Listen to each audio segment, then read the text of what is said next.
6, Wow. 7, Can faster 8, not? Okay, now you 9. try it. You try Okay, counting. You can go try, faster. try. Okay. Wow. Wow. So fast, Wen Ping. Okay.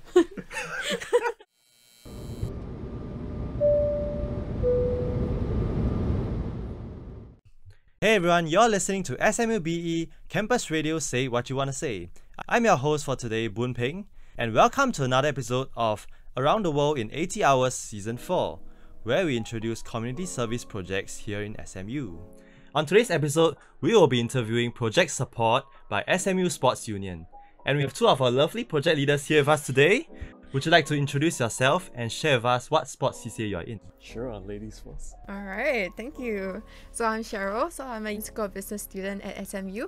My CCA is Judo and I'm the Marcoms Deputy in SMU Sports Union. But under Project SSUpport, I'm the project leader. So, hey everyone, my name's Dylan. I'm a student from the School of Computing and Information Systems. So, I'm also in Judo, and I was the previous SMU Sports Union president, and also the founder of Project SSUpport. Thank you so much for having us, guys. No worries. Well, you're the founder of this whole project. See, big man right here. Okay. Yeah. I heard that Project SSUpport is an initiative launched by SMU Sports Union during late 2021. So it's relatively new to everyone. So could you share with us what this project is all about?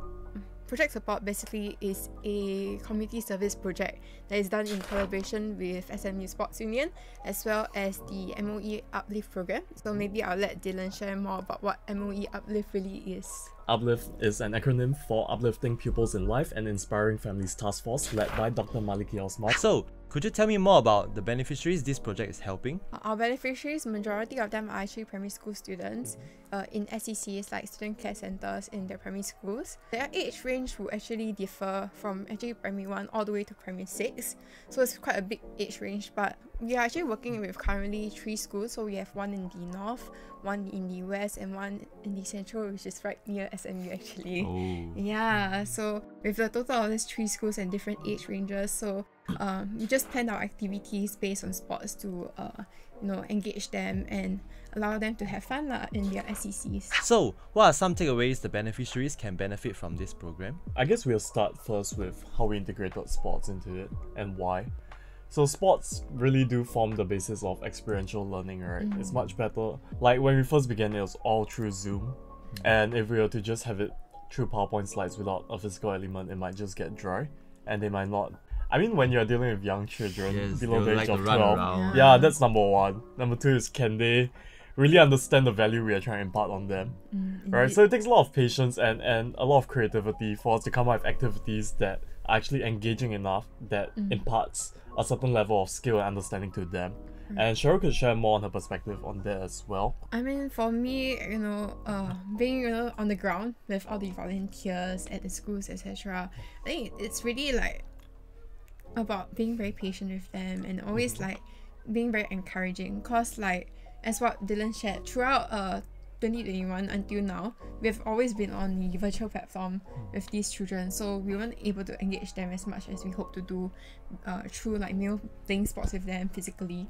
But what we hope to see was that, as much as possible through the activities that we have created by inculcating sports in one way or another through these Zoom sessions, we hope that these kids will start to open up to us, because I think interacting with kids, firstly it would be to get to know all these children, knowing their interests, knowing what their hobbies are, before you start to tell them to maybe follow us in these activities, etc. Based on all like our volunteers' responses as well, not just my own experience.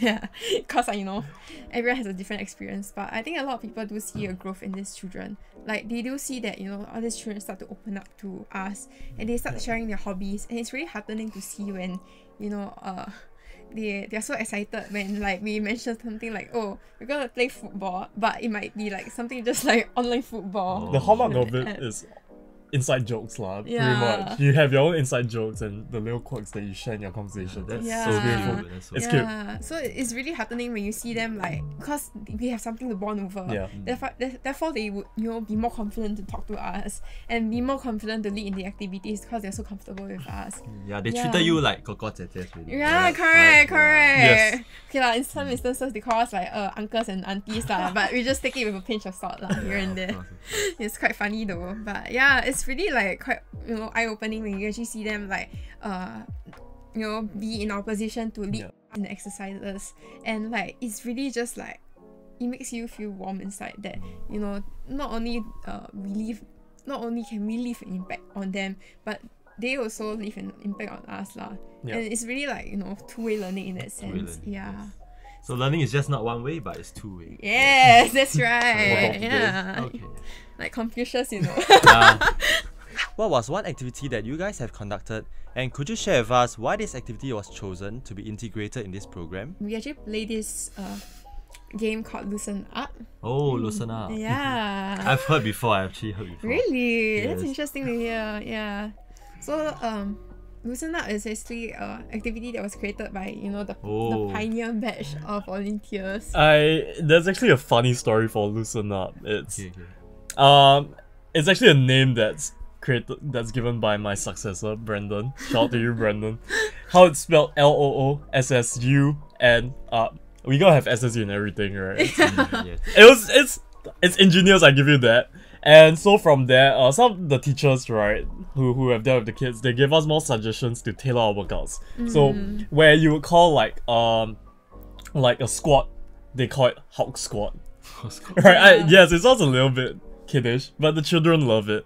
There are names like elastic girl hip rotation. Whoa, wow. Like to add the Incredibles element to it, right? And make it a lot more friendly and engaging for them. So, Cheryl, would you like to take the next part in?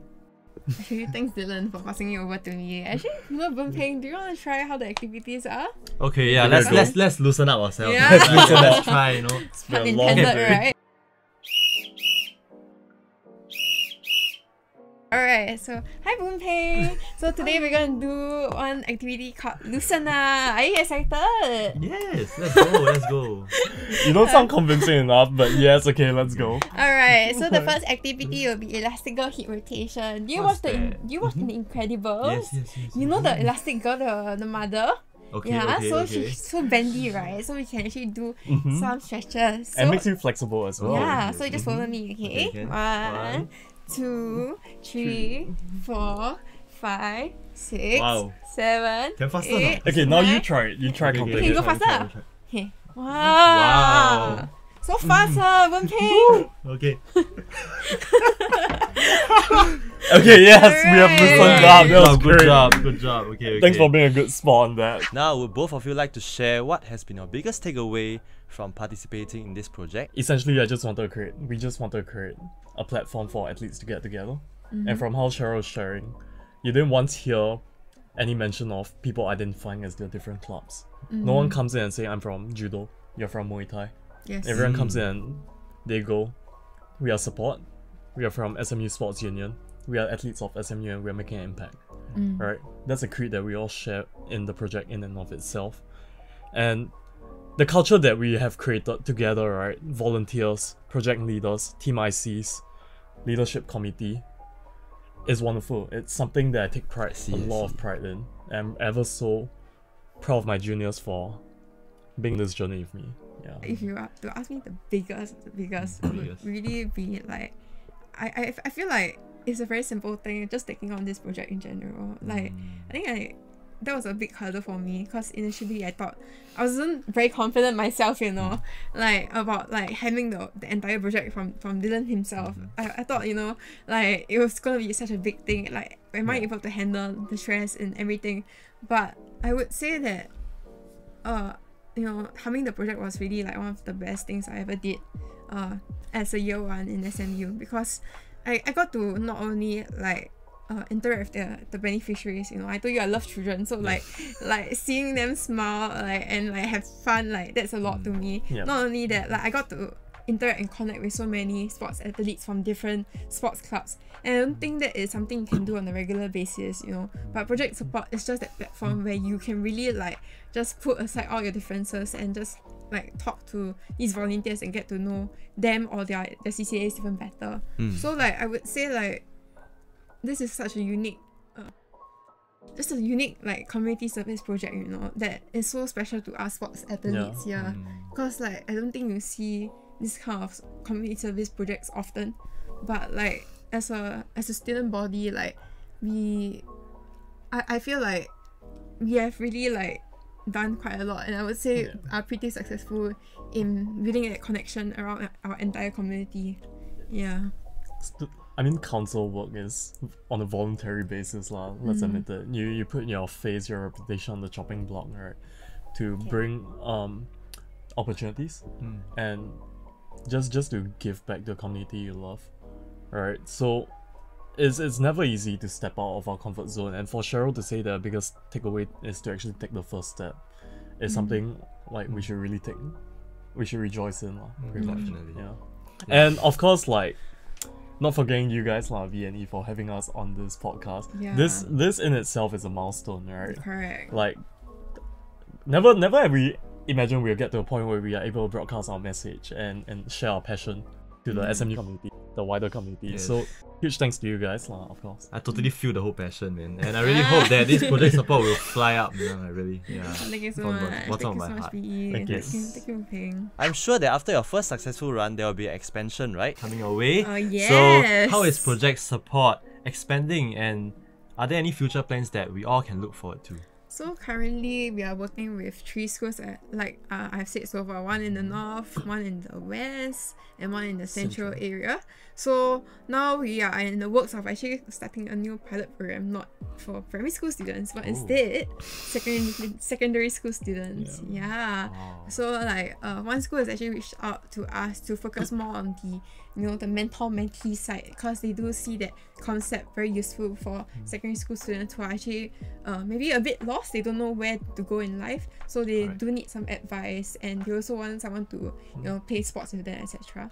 So we are starting off this pilot program, and hopefully for 2023 we can open up to all the volunteers in Project Support as well. Just to add on to that, like, we can't forget that ultimately MOE is our broker in a sense. They're the ones that will pitch to the schools to come on board, right? And UPLIFT essentially aims to achieve what we are aiming to achieve as well. So we are in alignment.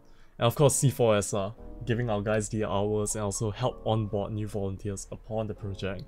So there's plenty to look forward to be excited about. And so we'll move into just that. Yeah, correct. So not only an expansion of just one school, but actually another school as well. So you might be looking at 4 to 5 schools to work with. Then that also not only gives like us more chances to work with our different beneficiaries, but also for the volunteers to be able to volunteer at different days. Because so far, like with all these schools, we have been volunteering on Tuesday, Wednesday, Thursdays. So we might be even looking at Monday and Fridays to volunteer for. So that really so gives more opportunities for everyone to join. Yes, correct. So yeah, no worries about any clash of schedules, etc. Project Support always has a place for you. Before we end this episode, do you want to give a final shout out for your whole project? Yes, sure. sure. Okay, let me go through my mark concept, Yes. bro. Okay lah, just kidding. Okay, so you can actually find out more about support through mainly Instagram. So our Instagram is at SMU Sports Union. Yeah, so you can take a look through our Instagram stories. We have actually a CSP highlights over there where we'll be sharing more about support in general. Yeah, so you any SSU interested members who wants to join Project Support can keep a lookout there, as well as our EDMs. Yeah, January we'll be sending our recruitment forms through EDMs. Thank you, Sharon and Dylan, for coming down to our studio. And with that, we have come to the end of the episode of Around the World in 80 Hours Season 4. I'm Boon Peng, your host for today, and this is SMUBE Campus Radio. Say what you wanna say. If you like this podcast, please do check out SMUBE's Spotify channel.